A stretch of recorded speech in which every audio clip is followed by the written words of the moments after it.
My mill hates me and my kids, and I have no idea why my husband and I have known each other since we were teenagers.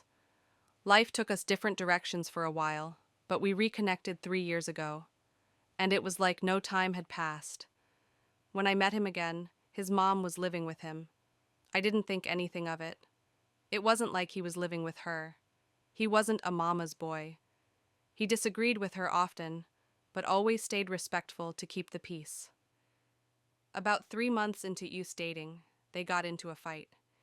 He lived in a rough neighborhood, and she wanted him to build a privacy fence in his front yard to block out the neighbors.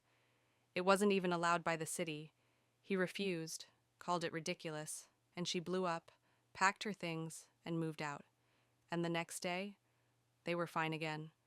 That should have been my first red flag. Fast forward 6 months to Easter 2024. She invited us over to help her move again, her second place in less than a year.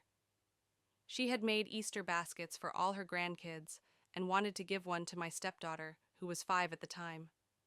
My husband asked if she'd made anything for my kids. I have 3 of my own from before our marriage, 13, 12, and 8. She said no, I didn't think about them. I brushed it off and said, "It's fine, they're too old for baskets anyway."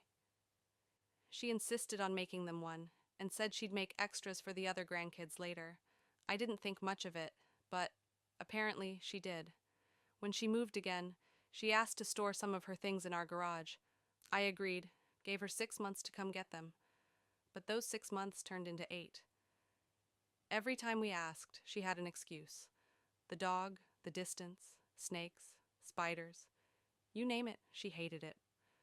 Finally, I offered to help her sell the stuff. She agreed, so I listed her old furniture, plates, and decor on Facebook Marketplace. They were priced low, fair for what they were, but then she found out. She called furious, demanding higher prices. I told her some items were already sold, and that if she wanted to price them herself, she should have come and done it. Apparently, that was the beginning of my villain origin story.